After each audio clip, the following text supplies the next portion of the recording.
100 years ago, there was colonization from the Spanish Empire. So that started bringing heritage for good and bad. So things from indigenous people in Costa Rica, for example, we do have 8 different indigenous communities spread nationwide. A lot of them are concentrated in the south side of Costa Rica. And you can notice things in the gastronomy. For example, food made from corn, it's something that indigenous people used to consume in Latin America, very common. That's something in the dishes of Costa Rica. And also in San Jose, we're going to be out in the outdoors of some museums that are related to indigenous heritage. For example, the Gold Museum or the Jade Museum. These were minerals that indigenous people use, and the exposition of these pieces are in the city center. But also we have heritage from the colonization. Even if when the Spanish Empire arrived, that happened in 1502 from the Caribbean side of Costa Rica, what is now the province of Limon.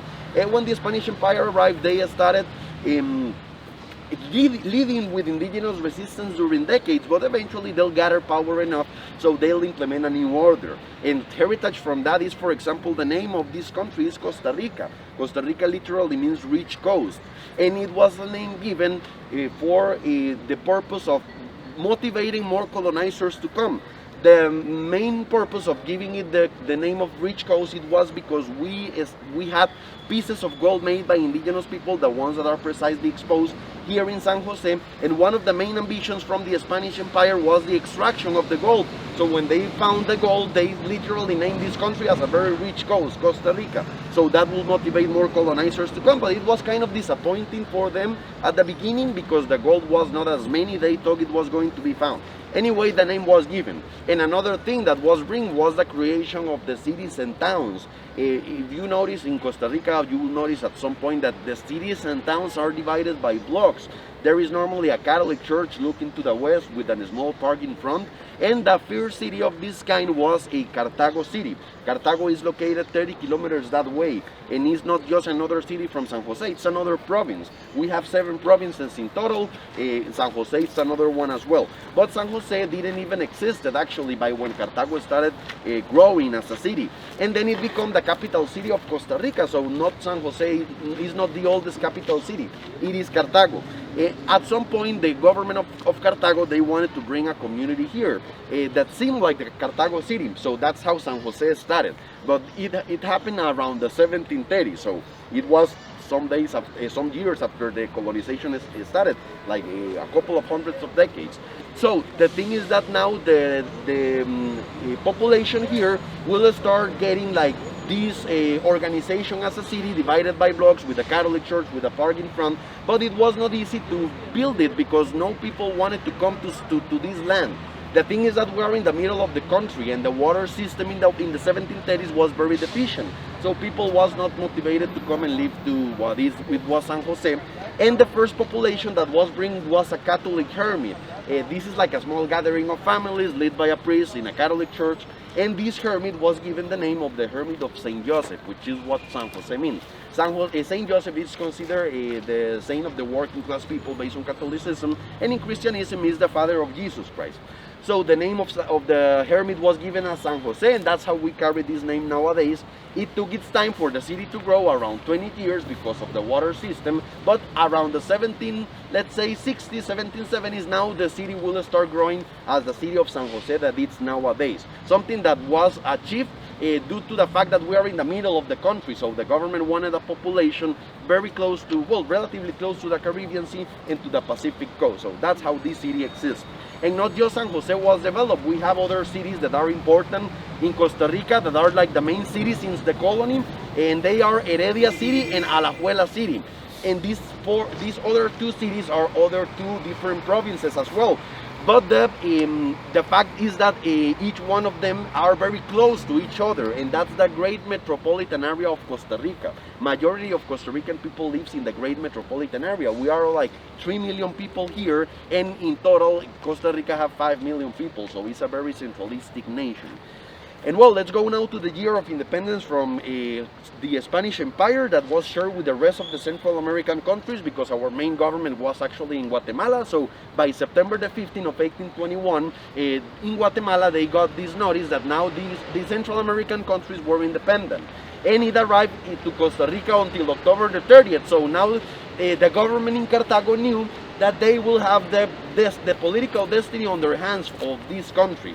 The thing is that it was a very poor country, so that started like this controversy. Costa Rica was like the poorest country from the colony. It didn't have that much of resources. So the government didn't feel it was possible to continue as an independent nation. For this reason, they became part of something else. There has been a country that historically was like the biggest country in the American continent that was called the Great Mexican Empire. And the Great Mexican Empire, we probably haven't heard that much about it because it didn't last very long. It fell very quickly. And the thing is that the Mexican Empire was basically the south side of the United States that was far from Mexico, and all the Mexican territory through all the Central American territory until Costa Rica. That was the Great Mexican Empire. Anyway, this fall because not everyone was happy about becoming part of this empire. In fact, there were movements, and that included Costa Rica. There was a civil war against this decision. The civil war happened between cities, and it was like this ideological thinking that people in Cartago, the capital, in Heredia city, they wanted to become part of this big Mexican Empire, but the people of San Jose and Alajuela, they wanted to become more an independent nation. And that's how the civil war started in between provinces, and the province of San Jose and Alajuela won this war against Cartago and Heredia. So that will change the political destiny of Costa Rica. Now San Jose will remove the power from Cartago as the capital city of Costa Rica, and that's how we are the capital city nowadays. It's kind of a modern capital city, in fact. And the other important thing is that obviously, well, Costa Rica will get separated from this old Mexican Empire, but anyway, the Mexican Empire ended up falling. And now Costa Rica will become part of a nation conformed by the 5 Central American states, basically, that are nowadays independent, but at the beginning they were not. And I will tell you more about the Central American Federal Republic that existed after this independence from the Mexican Empire.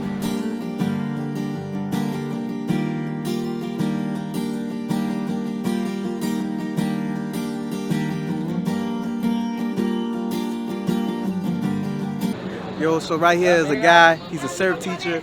I'm about to introduce you to him. Let's go. Alex. This is Alex. What you got going on here?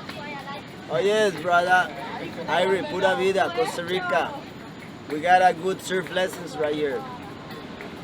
All the beach, every day, open from 8 to 6. What beach we on? Cocles Beach. Okay, beach. Okay. It's right here in Lemon, Costa Rica. Good surf, good marijuana.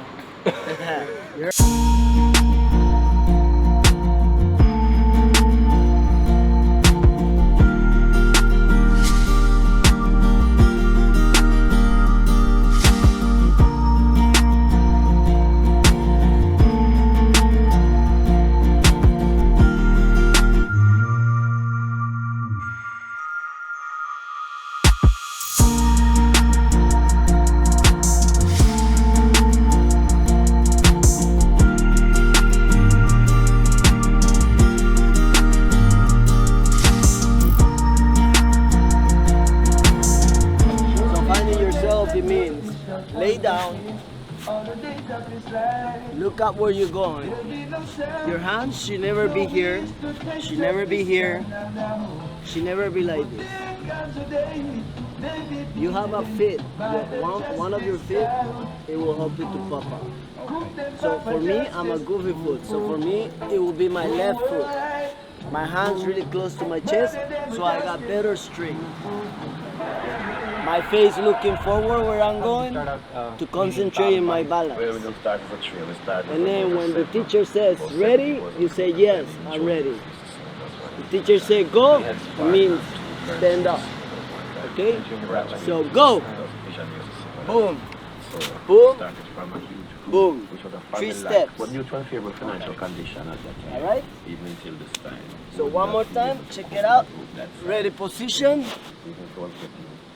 Feet close to your hips. Hands really close to your chest, facing forward, looking where you're going. And when I broke down to 3, once upon a time, go. Twice upon a time. Boom, boom, boom. Breathe. And let go. Knees in, knees never out. Knees in for more flexion. Hands open. Never out, never in. Never out, never too far back, never too far forward. In the middle, balance, open hands, facing where you're going. Just like driving a bike, just like driving a car. You're looking where you're going. You're driving. You're responsible for your drive. Main thing is to pop up. The first lesson is about learning and feeling and learning about yourself. How you feeling on top of a surfboard? What's the experience? So it takes like 50 to 30 times to realize what you're doing in the water. So you have to be going like 50 to 40 times in the water to you come to realize what you're doing out there. The first 2, 3, 5, 10 lessons, you're gonna feel like you're not going anywhere. Not in control. But I mean, you're gonna see progress. It's always also depends on the teacher that you get. The teacher is responsible for your surfing. Okay. Every teacher is responsible for your class. And he should make you smile, he should make you feel happy, he should make you learn. So this is what it is about. Teacher is the responsible about lesson to come out really good. So today you're gonna have a great lesson. You'll have a surf lesson with me. I am Alex. People call me Peace. And everything is here is about local community. We got the gin, we got the Paz y Amor, Pura Vida, Costa Rica. We got the peaceful Caribbean style. We got the nice friends. They're not here today, but they will be here later, you know. So we have a good community system here. No, we're here with Mom. My name's Elizabeth. We're in Costa Rica. You're our meetup, motherfuckers. Instagram @Elizabeth_Eubank. EUBANK.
Marco Bazzaris. Nice to meet you. How y'all doing? Yeah, so thanks a lot for giving us an opportunity to talk a little bit about ourselves. This is Pasta Prono Express and Catering. It's about Norte San Jose. A little bit about us. There's no microwaves, no freezers. We purchase from the farmer's market right here every day. All of the meats are farm raised, never frozen, no antibiotics, no hormones. We buy shrimp from a boat in Quepos, Fresh Fish CR. We bake our own bread. We do all of the infusions from zero for all of the cocktails, lemonades, iced teas. We have Chef Carlo Mora Valverde, 14 years cooking here in Costa Rica. We also have mixologist Pablo Solis, 10 years making fresh fruit infusions for everything that we do. If we don't make it ourselves, we buy it directly from the either baker or dessert maker. And there's always a 100% guarantee because, you know, we want people to have a good time. And the idea is if we can do better, we want them to tell us. And that way we really make sure that, you know, we take care of the relationship we have with the customer. And I'm telling y'all, here at Paso Pronto has the best food, the best service, and the best smoothies. Here, right here in San Jose, Costa Rica. I promise y'all, please come to this restaurant. I'm telling you, get the best food and the best service. Can't say it enough. Thanks a lot, man. I really appreciate it. Yeah, you know, every week we bring food to a couple hundred kids down in Pavas. So customers know that when they shop here, they eat with us. That, you know, we also play a role in the community, which is really important for us. I just won the presidential award from Joe Biden, a Volunteer Service Award, Lifetime Achievement, for the work that we do with the kids here down in Pavas. So with my friend Jean-Paul Laurent, that's founder of Unspoken Smiles out of New York. dental organization. We work with Fundación Pavas Nos Ayuda. So, you know, on top of being everything fresh, you know, really taking care of our customers, we were really active in the community and giving back. Right? That's great. That's great. Thanks, Appreciate that. Appreciate you too, really. Thanks so much. We're getting ready to order a bunch of food and show y'all how good it is. Thanks, man. The dishes, I'm telling you, the service here is amazing. Like, I mean, the food here is delicious. Just look at, this is like just one of the plates that they're going to bring. They just bring multiple plates back to the table so you can enjoy yourself and just try different foods that they have here. So definitely come check this place out. Indigenous people actually from the south side of Mexico and Guatemala. The Mayans, for example, eventually these groups started doing migrations to Central American countries. They exchanged their pieces with pieces of ceramic, the pieces of jade with pieces of ceramic, and that's how we gather a lot of pieces of jade nowadays in that building. Normally they were used for ceremonial purposes or funerary purposes. The museum is one of my favorite ones. If you like to go, the ticket cost is $15 for tourists and non-residents, and it's huge. You'll need around 3 hours if you like to watch it in detail. And this other museum in my right side, that yellow castle, is the National Museum of Costa Rica, el Museo Nacional. Now, the National Museum gathers like information of the history of Costa Rica from before colonization till nowadays. A lot of what we discuss in this tour, for example, and the ticket cost is $11 for tourists and non-residents. Now, that building is historical too, because this was gathering a military war before 1940. So Costa Rica have no army anymore, but it had an army before that decade. So this was done in the 1920s for the purpose of having a building that the military could use. So the thing is that this building became a museum after 1948. There was a civil war in Costa Rica. The civil war happened because of an ideological division. As I mentioned before, there was people against the government of Calderon, and there was people that supported. But the oppositors of the last government were like following this man in my back. That sculpture represents Jose Maria Figueres Ferrer. He was president in between 1950s and the 1970s too. But before he was president, he was like an unknown person here in Costa Rica. This man, for example, he was born in Costa Rica, but his parents were from Catalonia, Spain. And also, he started a movement against the government of Calderon because he was the main oppositor. So he used to went to the radio, for example, and he said to Costa Rican people that this government of Calderon, they were a bunch of communists because of the Communist Party ties that they have. Also, that these people were populists and that Costa Rica was never going to develop economically. So that's how the civil war started, because when Calderon attempted to become president once again, now Figueres will start telling to Costa Rican people to start an opposition against the government, and he have agreed guns with other governors, with other militaries in Central America and the Caribbean. So he bring these guns and he started a movement in 1948 against the government that ended up in the civil war in that year. And it was the biggest military conflict of Costa Rica. Around 3,000 people died, and it lasted for 3 months. So at the end, the National Liberation Army of Figueres was the winner of this conflict. So the country will start changing. Now there will be a new political order implemented. A new constitution was bring. First of all, this constitution, for example, included things that we already discussed, like the female vote or the social guarantees of Calderon were included as well.